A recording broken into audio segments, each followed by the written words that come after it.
Discipling of the Nations, Multiplying Disciples in Churches in Global Contexts. And that is the name of a book that he just recently published. And it is one of the most amazing books I've read recently about cross-cultural contextualization and developing missions and understanding worldviews and how to reach out to the nations.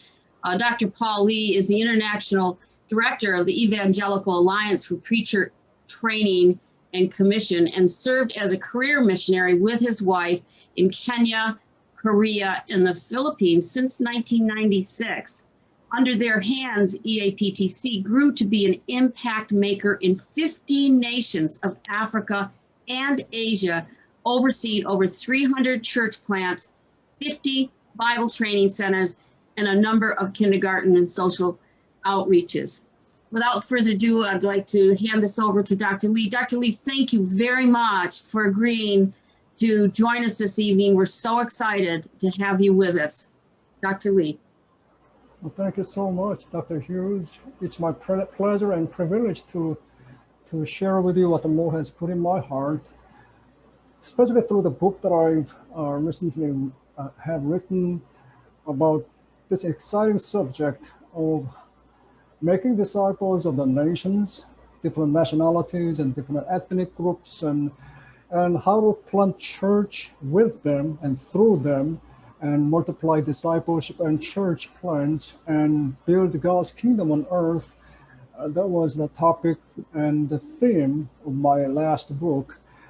Well, the reason I wrote this book is because I've lived in cross-cultural settings, probably almost every corners and the sections of my life.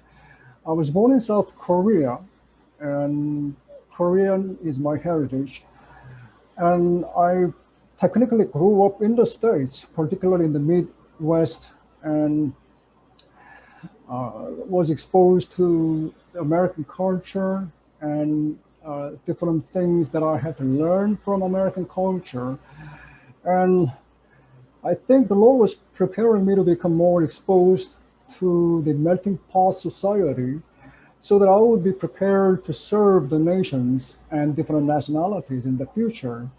My life was somehow proportionally spent and based and lived out in 3 different cultures. So, well, as I've been serving the Lord, especially in the task of discipleship, I've learned a lot of things by especially making mistakes, like many of us do in the ministry, by the way. And I wanted to make sure that the people that are still trying to follow the footsteps of the Lord and making disciples of the nations, which is the Lord's command, by the way. The Bible says, go and make disciples of all nations. It doesn't say only in your culture, only in your community. Bible says clearly, make disciples of all nations, all and include all kinds of ethnic groups that are not familiar, that are uncomfortable sometimes. So it was my struggle in my life as well as in the ministry. I became involved in the ministry quite as a young man. So I've been struggling with the same topic for years.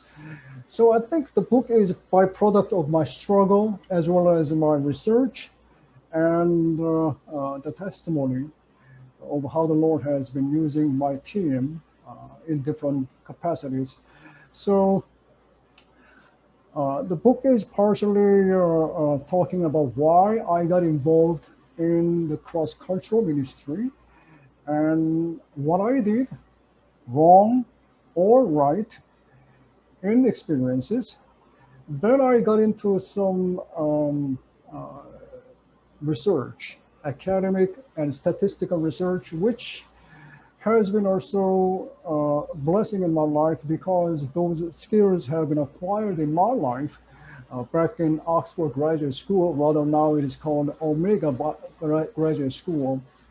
So let me just call it OGS. So all combined together to come up with one product that was how the book came about.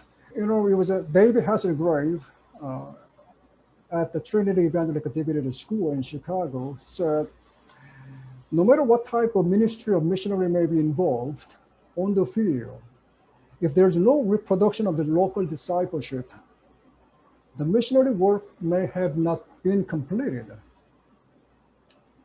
The book has resulted from a blend of field experience of 3 decades and research conducted in America, Africa, and Asia on the subject of effective cross-cultural discipleship.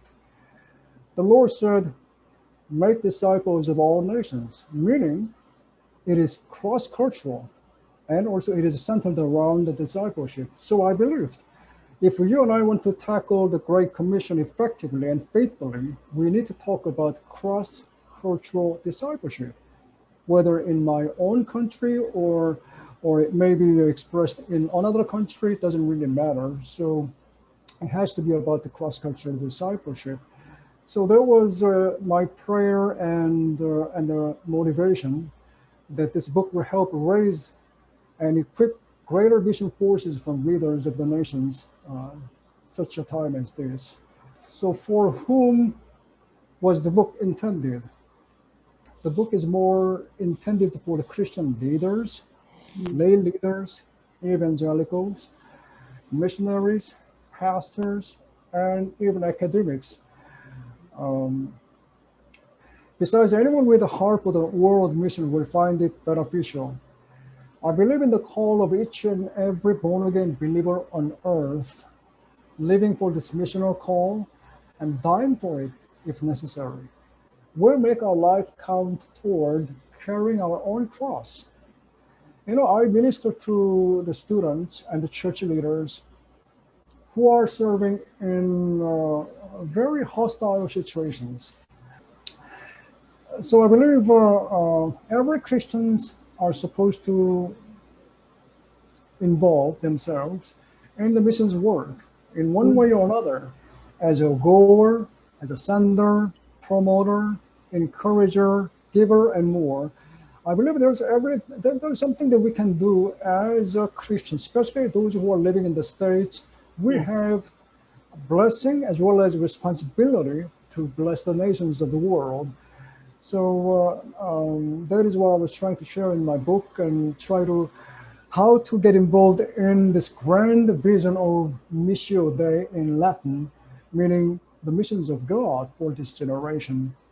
And when we do our part, I believe it'll make our life counted worthy in this world and eternity as well, and eventually fill the earth with God's glory as prophesied in the book of Habakkuk in 2:14. So I just wanted to close my sharing with perhaps this challenge, as I was sharing briefly with Dr. Hughes before we start this recording. I struggled in my early years of my life back in the States, whether I should live for American dream or kingdom dream, which was incubated in my heart. Many times people ask, where does the missions work start? Well, I don't believe it starts when we get the stamp on the visa stamp on our passports and leave the airport. I believe it starts from our mindset right here where I am at this given situation, as a teacher, as a mother, as a father, as a preacher, or whatever capacity you're serving the Lord and community with. I believe I had to choose between American dream or kingdom dream. And throughout the different segments of life, the Lord has really changed my perspective and decided to choose kingdom dream over the American dream. That's why I've been living like a spiritual nomad, so to speak, for the last 30 years or so. Instead of pursuing 401k retirement plan, I believe I'll be happy to serve the Lord somewhere, preaching somewhere, teaching somewhere, and meet the Lord somewhere in the nations, if that's what the Lord wants. And of course, does not mean I would not think about the practical needs of life. Does not mean that at all. All I'm saying is, where is my focus? So I hope and pray that readers would choose Kingdom Dream over American Dream, because that's far more worth than anything that you can choose in your life. Think about it. We live 80 years or 90 years of life. That's about it. And some of us may be called by the Lord to go to Him earlier than that. Who knows? So, I've seen a lot of friends of mine, the loved ones who went to be with the Lord during the COVID pandemic. I really want my readers to find out the true meaning and purpose of life and do something about it. This is what I believe. There are only two things we can leave behind after we pass away. There are two things. There is the cause of Christ, and secondly, the people I've influenced for it. The people I've influenced for the cause of Christ. That was the closing chapter in my book. And I hope and pray that the people will rekindle their passion for the world missions and realign their missional call in various capacities that they are involved uh, to make disciples of the nations. And again, I urge people to think about getting this book. It's available on Amazon.